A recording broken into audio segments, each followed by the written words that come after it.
Hello, my compassionate creators. My name is Heather, and welcome to the Myth Rose channel. If you're new here, thanks for dropping by.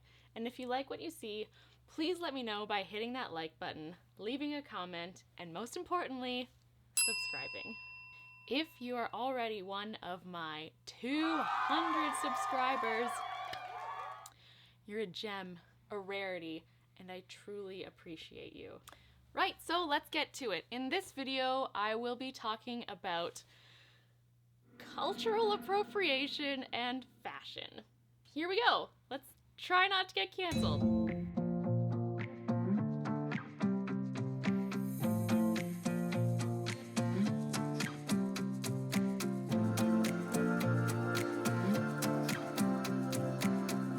So the reason I wanted to make a video about cultural appropriation is because of this dress, or what this dress used to look like. So this dress used to look like this.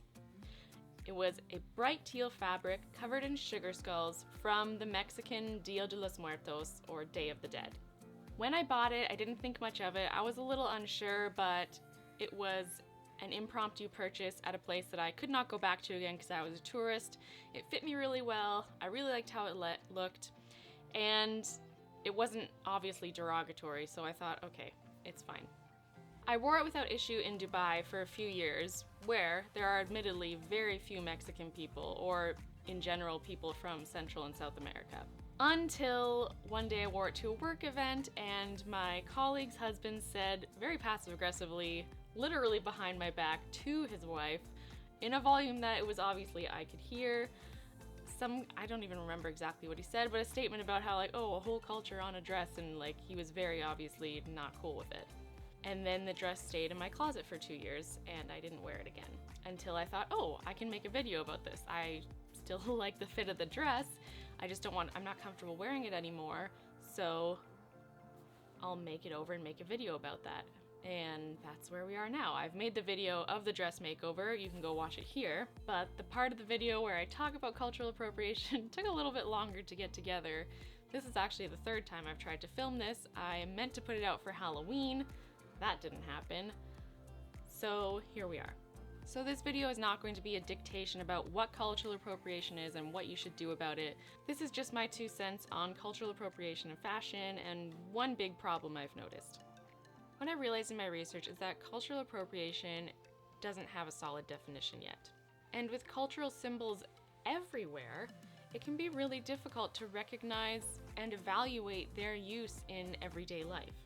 At the same time, cancel culture is creating a culture of fear around this that I think hinders everyday progress and exploration for people, which in turn hurts artists and small businesses. Let me explain. If we don't feel free to explore, take chances, and make mistakes, nothing changes. So as I said, cultural appropriation is hard to define, recognize, and evaluate, and agree on.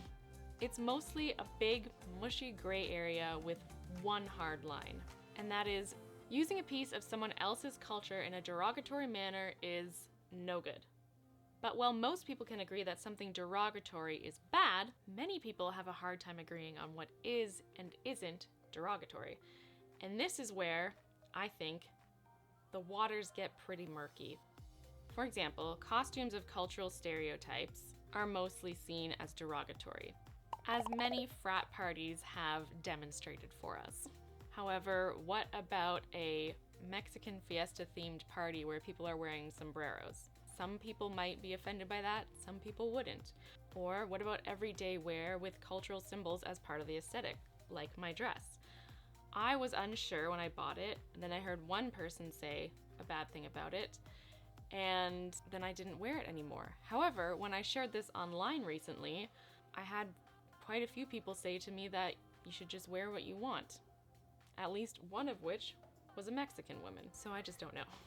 This is a video about me being confused. Now maybe you're listening to me and thinking like, this chick is clueless, why doesn't she get it? Or maybe you're like me and you find it really hard to empathize with or understand cultural appropriation. Because the culture of my ancestors has been lost to me. It hasn't been lost to the world, but to me and my family. My entire culture is just Canadian. which basically amounts to not being American and apologizing to the ice when I slip on the sidewalk, I don't know, and saying A. And I'm not trying to be an asshole. There's not a lot to go on for Canadian culture and identity.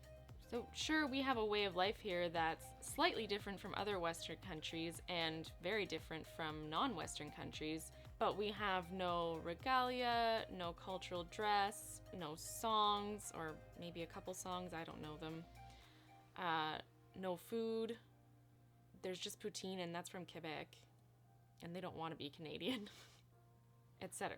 I wasn't passed down any of that from my Polish roots, my German roots, my Irish roots, my Scottish roots, or my possibly Jewish roots. Well, okay, there's a kilt in my mom's closet that technically belongs to me, and my grandma makes a mean shortbread cookie. But that's it. Not a lot to cling to, celebrate, or protect, or bolster my own personal identity. So forgive me if I seem clueless about this whole idea. So if I'm unsure, should I just wear something else entirely? I'm not sure that's the best action to take. And here's why. There's currently a push to support artists and small businesses to take away power from large corporations. On top of that, there is a push to support artists and small businesses of color to try and right the imbalances that have been created by decades of racist and misogynistic systems. This is a good thing. Within that push to support artists, there is a push to support artists of minority cultures to reinvigorate themselves with a sense of pride of their own heritage, meld it with their art, and share it with the world, aka sell it. This is also good. This is great. This gives extra points to 21st century. But at the same time, cancel culture has now penetrated the lives of anyone who has contact with the internet. And it has, for many, I'm assuming, created a new fear of accidental offense. I don't know why I air quoted that. You can accidentally offend somebody. For example, my roommate saw a pair of tights she really liked. They were made from recycled plastic and were printed with a beautiful design by a First Nations artist who was being credited and paid for their work, and the design very obviously looked like First Nations art.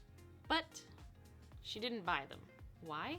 Because she wouldn't have been comfortable wearing them outside because she is not and does not look First Nations. So she was afraid of being called out. So who cares, right? Some confused white girl didn't get her tights. Blah, blah, blah. No, that's not what I'm getting at. She's fine. She's probably forgotten about this because we talked about this at Halloween, and now it's February. The artist who created that design and was getting paid for the sales of those tights, the small business that was selling them and getting revenue from them, didn't get her money. And they didn't get the exposure they would have got from her walking around downtown Victoria, proudly wearing a pair of beautifully printed tights. I was talking to another friend of mine about this exact situation, and her response was to err on the side of caution. So had she been me in London that day with the teal sugar skull dress, she would have not bought it. Basically, she won't buy or wear anything resembling something from another culture, which is basically all of them, because she's like me, like undefined white, until we get all of this sorted out. And this is the problem. This is a catch-22. So we have pushes to support artists, minority artists, small businesses, minority small businesses, because we acknowledge that the playing field is not level. The system creates imbalances, which disproportionately benefit white people and hurt people of color. In Canada, that would be mostly First Nations people. Or First Nations people are the most hurt by it. So we acknowledge that cultural appropriation exists, but there are very few clear lines within which to conduct ourselves. We acknowledge that we are telling artists and small businesses of minority cultures to sell their art. We acknowledge that cancel culture exists and has been taken over by internet mobs. We acknowledge that many people don't understand cultural appropriation and are afraid of cancel culture. We acknowledge that these businesses and artists need money to survive.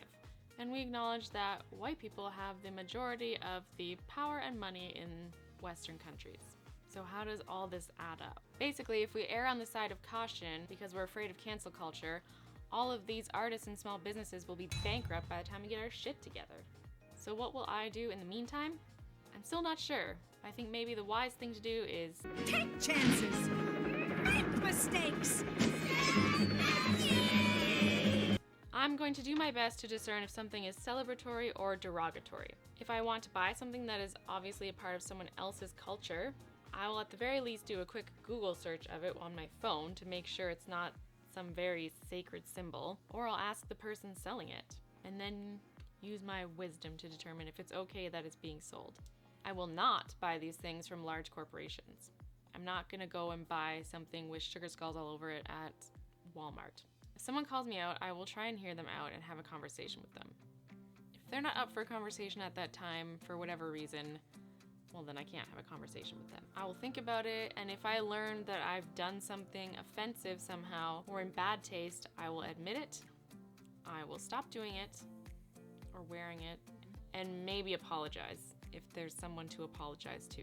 But unless you're a very public figure who does something in bad taste, it's kind of hard to apologize to like a culture or large group of people. And then I would pass the message along and let others know what I learned. If I get called out for something that I bought from a small business, local artist, whatever, all these things I've been saying, I might give them a call or send them an email and tell them what happened and ask them their opinion and go from there. When I'm buying something, I'm gonna ask who made it, who designed it, who's selling it, and who's getting paid for it. And when I actually have some money to spend, I will do my best to spend it on small businesses and artists. Obviously, I'm pretty clueless about this topic, but I made a video about it anyways. I didn't want to talk about it because I am so afraid of cancel culture. I'm a very anti-confrontational person. I mean, obviously someone said one comment to my back and I put one of my favorite dresses in the back of my closet for 2 years and never wore it again. But I wanted to make a follow-up to the makeover video I did of making the original dress into this, because I just wasn't sure about the okayness of the original fabric. I've gone through like 8 versions of this script and this is the 3rd time filming this. All this to say, what do you think? I want to hear from you in the comments. Sound off, go crazy, just be nice to each other. And me, please. My comment section is so empty. Please just say anything. Thanks for watching and see you later.